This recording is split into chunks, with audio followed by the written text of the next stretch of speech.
প্ৰথমতেই মই সাংবাদিক বন্ধুসকলক ৰঙালী বিহুৰ শুভেচ্ছা আগতীয়াকৈ জ্ঞাপন কৰিছোঁ।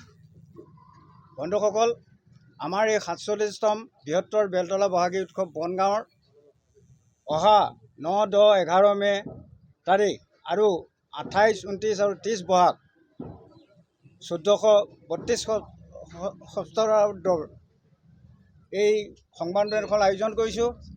সংবাদমেলত আমি এইটোৱে ক'ব বিচাৰিছোঁ যে আমি বিহু কেনেকৈ পাতিম, কেনেকৈ আমি আগন্তুক দিনত আমি বিহু আগুৱাই লৈ যাম, আৰু আমি বিহুত বহুতো কিছুমান তেনেকুৱা কাৰ্যসূচী লৈছোঁ। সেই সকলোখিনি কথা আপোনালোকৰ আগত বিৱৰি ক'ব আমাৰ বিহু উদযাপন কমিটিৰ সভাপতি জয়ন্ত দাস ডাঙৰীয়াই। নমস্কাৰ, মোৰ প্ৰিয় সাংবাদিক বন্ধুসকল, বান্ধৱীসকল। আৰম্ভণিতে আপোনালোকক আৰু কিছু মুহূৰ্তৰ পিছত আগন্তুক যি ৰঙালী বিহু আহি আছে, তাৰে ৰঙালী বিহুৰ আপোনালোকক শুভেচ্ছা জ্ঞাপন কৰিছোঁ। মোৰ সোঁপানে আছে যে ইতিমধ্যে আপোনালোকক বক্তব্য ৰাখিছিল লোকৰঞ্জন দাস ডাঙৰীয়া, আমাৰ এই অঞ্চলৰ জ্যেষ্ঠ আৰু আমাৰ বিহু কমিটিৰ তেখেত উপদেষ্টা। বাওঁপিনে মোৰ আছে এই কমিটিৰ সাধাৰণ সম্পাদক ৰঞ্জন ৰাহাং, কালচাৰেল আমাৰ ছেক্ৰেটাৰী মাইকেল আৰু আমাৰ জ্যেষ্ঠসকল আছে। আমি আজি আনুষ্ঠানিকভাৱে আমাৰ এই বিহুৰ কাৰ্যালয়টো বিষ্ণু হোম যজ্ঞৰে এটা শুভ মুহূৰ্ত আমি আৰম্ভ কৰিছোঁ। তাৰ প্ৰত্যক্ষ সাক্ষী হিচাপে আপোনালোক ইয়াত উপস্থিত থকাই ভাল লাগিল। 3দিনীয়া কাৰ্যসূচীৰে আমি এই বিহু উদযাপন কৰিব বিচাৰিছোঁ। ইতিমধ্যে আপোনালোকক ক'লে যে 28, 29 আৰু 30 বহাগ এই 3দিনীয়া কাৰ্যসূচী আমাৰ বেলতলা বহাগী উৎসৱ, বৃহত্তৰ বেলতলা বহাগী উৎসৱ বনগাঁও এই অঞ্চলৰ আটাইতকৈ পুৰণি মঞ্চ বিহু। তাৰপিছত লাহে লাহে ইয়াত জনবসতি বৃদ্ধি হ'ল, লাহে লাহে অঞ্চল বৃদ্ধি হ'ল আৰু সেই অঞ্চলত লাহে লাহে বিহুৰ সংখ্যা বৃদ্ধি হ'ল। কিন্তু আটাইতকৈ পুৰণি বিহু সেইখন হ'ল ৪৭ বছৰ আগতে আমাৰ ইয়াৰে জ্যেষ্ঠসকলে এই বিহুখন আৰম্ভ কৰিছিল। আজি আমি এই বিহুখন কৰিব বিচৰাৰ ঘোষণা কৰাৰ প্ৰাক মুহূৰ্তত এটা আমি বিশেষভাৱে এইবাৰ আলোচনা কৰিছোঁ, আৰু এইটো সামাজিক দায়বদ্ধতাৰ এটা শিতান। আৰু এই শিতানটো এই বছৰৰ পৰা আমি আৰম্ভ কৰিছোঁ, যিটো আপোনালোকৰ ওচৰত আমি এতিয়া ক'ব বিচাৰিছোঁ। আৰু এইটো এই বছৰৰ পৰা প্ৰত্যেক বছৰে আমি কৰিম যে সামাজিক দায়বদ্ধতা, অৰ্থাৎ আমি আমাৰ শুভাকাংক্ষী আমাক দান বৰঙণি দিয়ে, আমি শিল্পীসকলক মাতোঁ, শিল্পীসকলে গীত পৰিৱেশন, নৃত্য পৰিৱেশন কৰে, আৰু তাতেই যেন শেষ হৈ থাকিল, সেইটোত যাতে শেষ হৈ নাথাকে। আৰু সেই সামাজিক দায়বদ্ধতাৰ বাবে এইবাৰ আমি আমাৰ আলোচনাত এটা সিদ্ধান্ত লৈছোঁ যে আমাৰ মাজৰ পৰা হেৰাই যোৱা আমাৰ অসমীয়া জাতিৰ, আমাৰ অসমৰ মাটিৰ বাবে গান গোৱা ৰাজীৱ খদিয়া যি আমাৰ মাজত নাই, সেই ৰাজীৱ খদিয়াৰ পৰিয়ালক আমি 1 লাখ টকাৰ এককালীন সাহায্য এই বিহু কমিটিৰ ফালৰ পৰা দিয়াৰ আমি ইতিমধ্যে সিদ্ধান্ত গ্ৰহণ কৰিছোঁ। আৰু টেলিফোন যোগে তেখেতৰ লগত আমি যোগাযোগ স্থাপন কৰিছোঁ, আৰু তেখেতে আমাক সন্মতি প্ৰদান কৰিছে। অহা 10 তাৰিখৰ যি আমাৰ বিহুৰ মাজৰ দিনা, অৰ্থাৎ 9, 10, 11, 10 মে'ৰ দিনা তেখেত আমাৰ মাজত উপস্থিত থাকিব। আৰু ৰাজীৱ খদিয়া ডাঙৰীয়াৰ সেই অঞ্চলৰে মুখ মৰাণে তেওঁৰ হুবহু গান গাইছে বুলি আমি গম পাইছোঁ। তেখেতৰ লগত আমি যোগাযোগ কৰিছোঁ।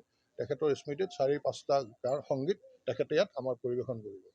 তাৰোপৰি আমাৰ এই অঞ্চলৰ যি পতাকা উত্তোলনৰ প্ৰথম দিনাখন আমাৰ এই অঞ্চলৰ যি আমাৰ খিলঞ্জীয়া খেলা, আজিকালি খেলাও মানে বাহিৰৰ আৰু খিলঞ্জীয়া, আমাৰ যেনেকৈ সৰুকালৰ পৰা ৰছী টানা, টেকেলি ভঙা, এনেকুৱা ধৰণৰ যি আমাৰ মহিলা পুৰুষ সকলোৱে যাতে এক উৎসৱমুখৰ পৰিৱেশত খেলা ধূলা কৰিব পাৰে, তাৰ কাৰণে পানী পাৰ এইবিলাক এনেকুৱা ধৰণৰ যিমান খেল আছে সেই খেল ধেলাৰে আমাৰ এই ইয়াত আৰম্ভ হ'ব।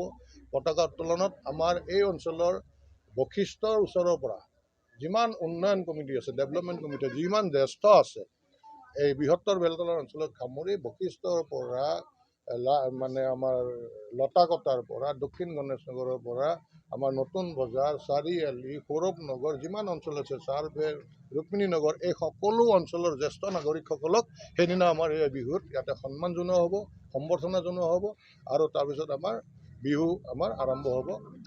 আমি এটা কথা লক্ষ্য কৰিছোঁ যে আপোনালোকৰ দৃষ্টি আকৰ্ষণ কৰিছোঁ, আৰু আপোনালোকৰ জৰিয়তে এইটো চৰ্চাত অহাৰ প্ৰয়োজন আমি উপলব্ধি কৰিছোঁ যে লাহে লাহে বিহু হুঁচৰি দলৰ সংখ্যা নোহোৱা হৈ আহিছে।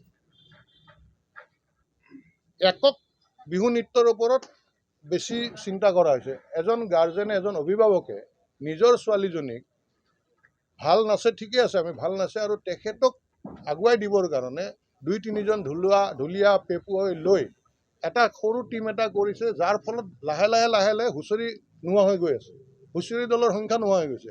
আমি সৰুতে বাল্যকালত আমি যিমান হুঁচৰি দল আছিল অসমত, আমাৰ গুৱাহাটীত বিশেষকৈ জনতা দল হওক, এনেকুৱা আন বহুত দল দেখিছিলোঁ, সেই দলবিলাক এতিয়া নোহোৱা হৈ গ'ল। কিহৰ কাৰণে? এইকাৰণে। আৰু সেইকাৰণে আমি এইবাৰ সামাজিক দায়বদ্ধতাত এইটো আমি ভাবিছোঁ যে আমাৰো এটা দায়বদ্ধতা আছে যে হুঁচৰি প্ৰতিযোগিতা সকলোতে পাতিছে, আমি এইটো কাৰণে পতা নাই।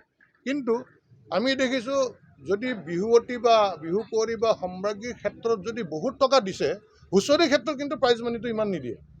আৰু সেইকাৰণে আমি এইবাৰ সিদ্ধান্ত লৈছোঁ যে 1 লাখ টকাৰ প্ৰাইজ মানিৰে আমি বিহু হুঁচৰিয়াত আমি 10 তাৰিখ প্ৰথম দিনা 9 তাৰিখে আমি এটা আয়োজন কৰিম।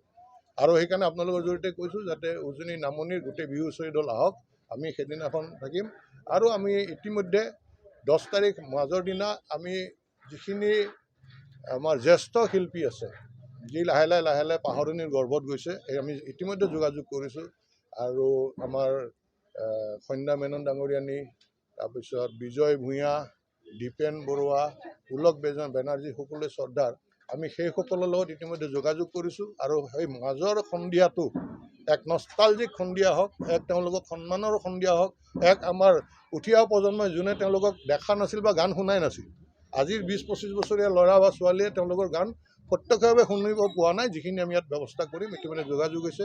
তাৰ বাহিৰে আমাৰ শিল্পীৰ তালিকাত আমাৰ বিদ্যাসাগৰ ডাঙৰীয়া আছে, শিল্পীৰ তালিকাত আমাৰ শংকুৰাজ আছে, শিল্পীৰ তালিকাত আমাৰ জুবিন গাৰ্গ আছে, আৰু শিল্পীৰ তালিকাত বাস্তৱ নাথ, শাৰদা হাজৰিকা, তাৰপিছত ভৃগু কাশ্যপ এইকেইজন, জেপি দাস ডাঙৰীয়াক সন্মান কৰাৰ কাৰণে তেখেতক যোগাযোগ কৰিছোঁ। ভৃগু কাশ্যপ এইসকলৰ আমাৰ কাৰ্যসূচী ৰাখিছোঁ, 3দিনীয়া কাৰ্যসূচী, তেওঁলোকে গীত পৰিৱেশন কৰিব। আৰু এই আপোনালোকৰ জ্ঞাতাৰ্থে এইখিনি আজি আমি ক'লোঁ। আৰু আপোনালোকৰ সহায় সহযোগিতা লাগিব। বিশেষভাৱে আমাৰ এটাই আপোনালোকৰ প্ৰতি অনুৰোধ যে আমি বিহু পাতিছোঁ, কেৱল পুনৰবাৰ কৈছোঁ, দান বৰঙণি উঠাইছোঁ, আমি নিজেও দিছোঁ আৰু শিল্পীক মাতিছোঁ, আৰু বাছ শিল্পীয়ে গীত পৰিৱেশন কৰিলে বিহু শেষ হ'ল। সেইখিনিতে আমি সীমাবদ্ধ নাথাকি যেনে বিহু হুঁচৰিটোৰ কথা আমি চিন্তা কৰিছোঁ। Stay informed, stay ahead. News NE 365.